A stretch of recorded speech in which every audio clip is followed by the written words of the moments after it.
من تشاء وتذل من تشاء علامة وصول يهودان مثلا وتعز من تشاء وتذل من تشاء.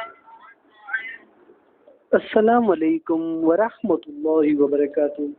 سامعین کرام، میں آپ کا دینی بھائی محمد حاجن حنفی آپ بھائیوں کی خدمت میں انشاءاللہ تعالی آج ایک بہت بڑے غیر مقل جو کہ عقل سے پیدل ہے.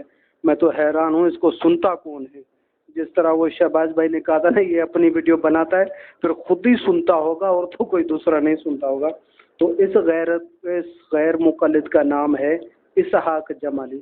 جی سامعین کرام، تو آپ نے ایک کہاوت سنی ہوگی کہ بدنام ہوئے تو کیا ہوا، مشہور تو ہوں گے. یہ وہی حال اس غیر مقلد کا ہے. اس کا نام ہے اسحاق جمالی. یہ بیچارہ مشہور ہونے کے لیے بڑی کوششیں کرتا ہے. اب اس نے ایک کوشش کی ہے مشہور ہونے کے لیے ہمارے بہت ہی بزرگ عالم دین مکی صاحب کے لیے کہ جو اللہ نے ان کو عزت دی ہے، یہ ان کو جواب دے کر اپنا کچھ نام کمانا چاہتے ہیں. تو سامعین اکرام، اس غیر مقلد نے کیا اعتراض کیا، یہ باتیں انشاءاللہ تعالی ہم آپ کو بتائیں گے. لیکن اس چند چیزوں کی طرف میں آپ کی توجہ دلانا چاہتا ہوں. سب سے پہلے تو اس اسحاق جمالی نے نماز جو ہے جناز غائبانہ کی جو ہے وہ اس نے بات کی ہے، لیکن اس کے اندر اس نے ایک فریب کیا ہے، ایک دھوکہ دیا. وہ دھوکہ کیا دیا ہے کہ مکی صاحب یہ ڈائلاگ مارتے ہیں، ان کا ڈائلاگ ہے. میرا سوال ہے آپ سے، بتاؤ کہ آپ نے کہا ہے کہ جو غائبانہ پڑھتے ہیں وہ بھی ٹھیک ہے اور جو نہیں پڑھتے وہ بھی ٹھیک ہے، تو کیا آپ کا مسلک قرآن حدیث ہے یا اس کے علاوہ آپ کی کوئی اور چیز ہے؟ تو یقیناً مکی صاحب یہی کہیں گے کہ ہمارا مسلک جو ہے وہ قرآن حدیث ہے. تو میں آپ سے پوچھتا ہوں پھر دو باتیں کیسے ہو گئی؟ تو اس فضیلت الشیخ کو چاہیے تھا اب وہی ان والا ڈائلاگ مار کے میں بات کرنا چاہتا ہوں. اب انہی والا ڈائلاگ میں مارنا چاہتا ہوں کہ بھائی آپ کے پیر محب اللہ شاہ راشدی اور پیر بدی الدین شاہ راشد رحمۃ اللہ علیہ، ان کا ہاتھ باندھنے کے مسئلے میں جو اختلاف تھا، تو بتاؤ دونوں کے پاس کون سا قرآن حدیث تھا؟ اب یہاں پر کون سا ڈائلاگ مارو گے؟ یہاں پر آپ کون سا ڈائلاگ مارو گے؟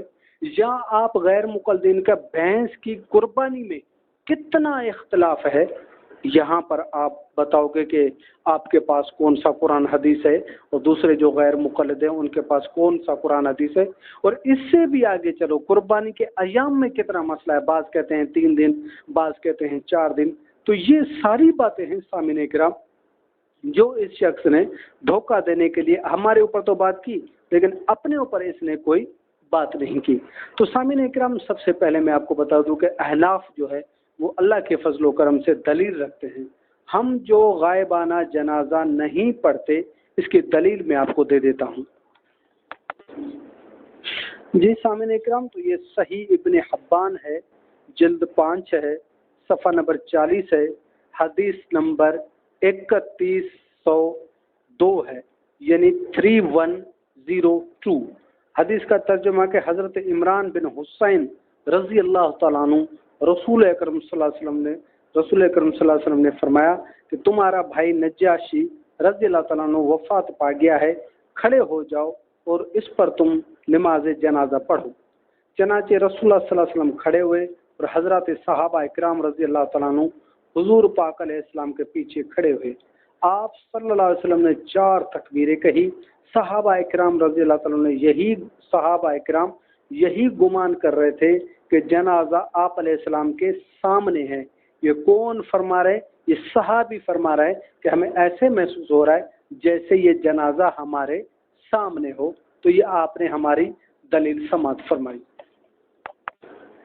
یہاں پر میں ایک اور بات کر دوں کہ بعض حضرات غائبانہ نماز جنازہ کو ثابت کرنے کے لیے حضرت نجاشی رضی اللہ تعالیٰ عنہ، حضرت معاویہ بن معاویہ رضی اللہ تعالیٰ عنہ کو جنازوں کو بطور دلیل پیش کرتے ہیں کہ رسول اللہ صلی اللہ علیہ وسلم نے ان کی غائبانہ نماز جنازہ پڑھی ہے.